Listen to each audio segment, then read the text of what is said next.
I'd like to welcome to the stage now former Illini sprinter Tim Simon, Big Ten Medal of Honor winner in 1988, who was coached by Coach Williams, to have a little bit to say about it. Tim?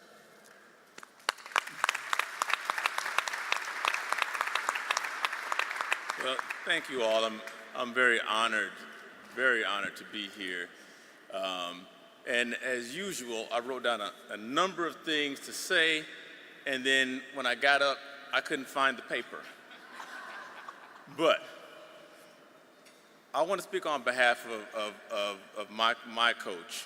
I came to the University of Illinois in 1984. I was about 17 years old when I came here, and I was recruited by Coach Williams to come, and he's very honored to be inducted into the Hall of Fame, and I'm speaking on his behalf.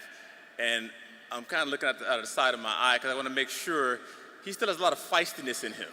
And he may well come and join me, but at this point, he just wanted to let everyone know that he is very honored to be a part of this class. And as I think about his accomplishments, he had accomplishments at the University of Illinois as a student athlete, and then 20-some odd years later, 30-some odd years later, comes back and has great accomplishments as a track coach as well. You saw some of the accomplishments that he had as a student athlete. Some things that I would like to highlight for him is the fact that when he was here, freshmen couldn't even compete at the University of Illinois or any college at the time. So a lot of his accolades probably would be even greater had he been able to compete as a freshman. But his teams, he was part of teams that won consecutive Big Ten championships for at least all of the years that he was there, basically. And he was a big part of that. He also won NCAA championship twice, at least, when he was there. Then he comes on later to coach some of the greatest athletes basically in the world at the time. Some of the things that he's most proud of is some of the things that the athletes have done even after their graduation. He has airline pilots, he has lawyers, he has doctors. I'm a colon and rectal surgeon in Atlanta now. And when I came to the University of Illinois, had no idea that I was going to be coached by someone who would have such an impact on us as students, as athletes. Some of the biggest memories I have of Coach, somebody asked me earlier, they're not really good memories because they're usually something when I did something bad, you know. He had to handle a lot of issues that happened because of me. I can recall as a freshman, I qualified for the NCAAs. I got third place indoors. That was a big deal at the time because before Coach Williams came, not many of the sprinters even made the NCAAs. He was instrumental in that. So we go right off to spring break, right after the NCAAs. We run in a meet down in Baylor, and I break the school record. We have a good time. We're supposed to go off to the big meet was going to be the Texas Relays.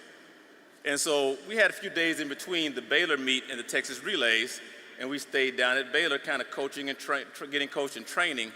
And we had the bright idea to go out and play some basketball. And of course, I went out, played basketball, and I was young at the time, and I was 18 years old, and I sprained my ankle. But I didn't tell him that at the time. I didn't tell anyone. No, we were, and you talk about track community. We were all a great community and a great camaraderie. And we told him that basically I was walking, and I tripped over a curb and hurt my ankle. So that was just kind of one of the things that Coach Williams had to deal with as he helped me to mature to be the person that I became as an athlete. And Coach Williams also had great ambition. When he was a coach, he also was very instrumental in making different devices that he would try on us. And one of the devices that actually came to some success even before people probably knew about it. He was probably one of the first people that made a device that basically you use as a pulley, and you strap around your waist, and you pull it behind you.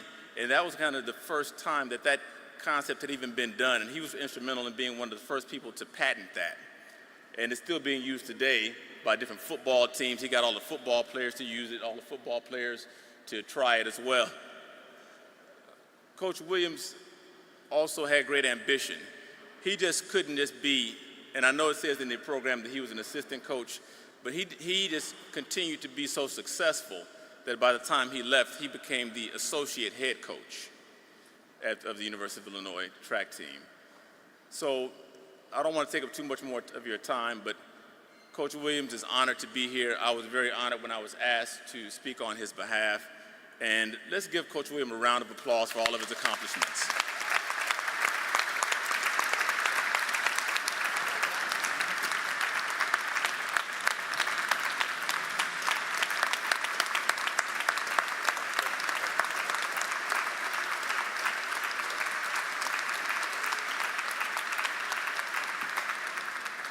Nice round of applause for Tim as well. Tim, thank you very much.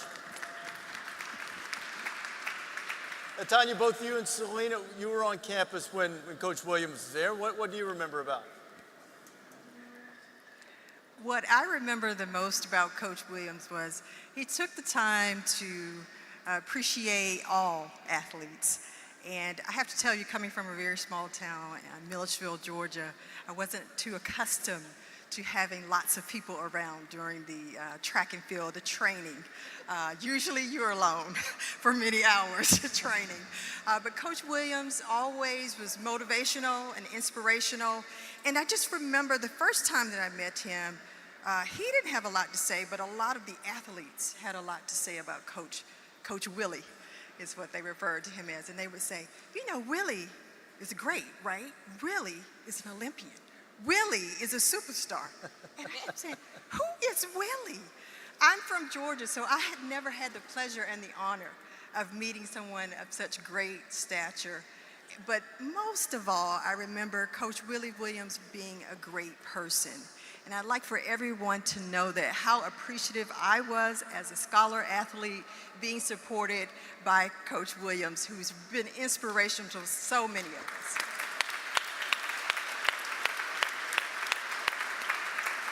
Tonya, you won a couple of national championships. I want you to take me to that moment, just as the race is about to start, and you know you have a chance to win a championship like that. What is that like? That was for me. It was what? Me? Yeah. Oh, I didn't hear you say. Sorry. Yeah. A little excited. I'm a little nervous. Don't be nervous. We're all friends here, and so are they. Absolutely.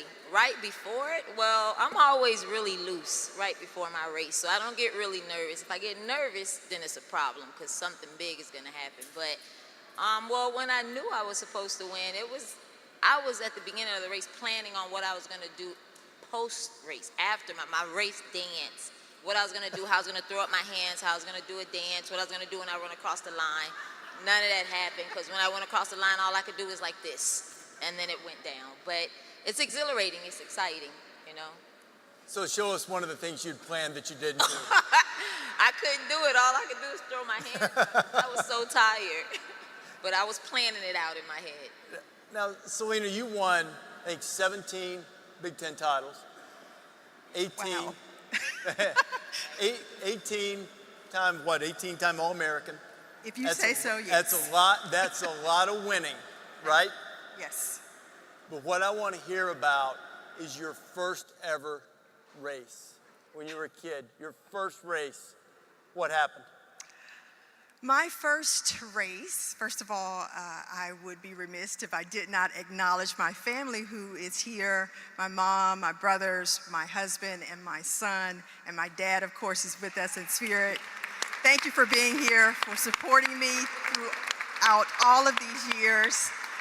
I recall very vividly wearing a very hot felt sweatsuit, and for those of you who know anything about track and field, Converse shoes are not necessarily ideal for sprinting. But nonetheless, I had my favorite Converse high tops on with a hot felt sweatsuit in the middle of the summer in Georgia. Now, you all know it's hot in Georgia, right?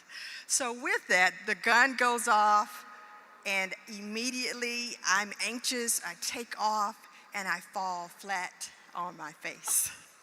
So that is a vivid memory I have of my first race. But the other thing I remember is looking into the stands and seeing my brother who was cheering, James, and he was probably just as shocked as I was because I somehow got up, won that race, and that was 100 yards at that time.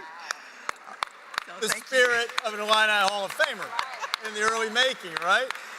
And I would say to you, I have been inspired to never give up, and the University of Illinois has provided that platform for me among great athletes such as Tonya and Willie and others, to never give up and always have the Illinois spirit of pride to get back up and run and try your best and do your best. As I was reading and learning about all of your careers, the name of Coach Gary Winkler kept coming up for both of you. What influence did he have on you, Tonya? Well, that's my stick man. That's what I called him all through my track career. I don't know if many of you know Gary kind of looks like Woody from Toy Story. He's like the cowboy. He's tall, slim figure guy, cowboy hat, cowboy belt. And in my mind, I was like, he don't quite look like a track coach. But he was awesome. He's very smart, strategic, very detailed. I mean, our workouts were down to our meals. You had to tell him how much rest you had, what you ate for the day. You know, it was awesome. For me, it was awesome because my track career, unlike, I started in the 11th grade with no practice, just running, you know, in competition. So running with Gary was like my organized track and field life. I never knew about steps and, you know, how to run a race. I would run and I'll take my earrings off, or I'll run and I get my jewelry caught up and stuff, and he used to get so furious, but he was a genius. He's very, very, very smart. And Celena, you wouldn't have gone to Illinois and almost didn't had he not gone to Illinois, right? That is absolutely correct. Being from Georgia, let's just say I was headed south to compete in athletics. I didn't even know of an indoor track and field season. So I remember the first time I met Coach Winkler. I'd read about him, and I just had made up my mind I was going to school somewhere else. But I remember meeting him in Iowa and seeing him, and I have a different memory of what he looked like or reminded me of. So I'm probably going to date myself a little bit here. Tonya says Woody. I would say to you, I turned to my mom and I said, I met the coach. Well, he told me he was at Illinois, and he looks like Richard Petty. For those of you who know the race car driver. Richard Petty was fast too. Very fast as well. But I remember having a very special conversation with Coach Winkler, and I have to tell you, I was most impressed by him. He had done his homework. He was very conscientious of all student athletes, and he was just someone who was a role model. One of the smartest individuals I've had the opportunity to work with. The running joke that Coach Winkler sometimes would share with individuals, and I'll share it with you, is that I am part of the reason as to why he lost his hair. I stressed him out a little bit. I don't know if that's necessarily true, but I will tell you the moment that we met, it was a connection in that he was an avid fan of the sport.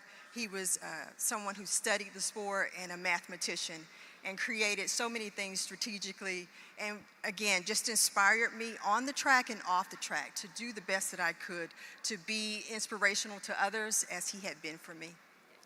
All of you have been great inspirations to the Illinois track program and gone on to very successful lives afterwards. Congratulations. Let's hear it for this group of Hall of Famers, the Illinois Athletics Hall of Fame. Tonya Williams, Celena Mondie-Milner, and Willie Williams.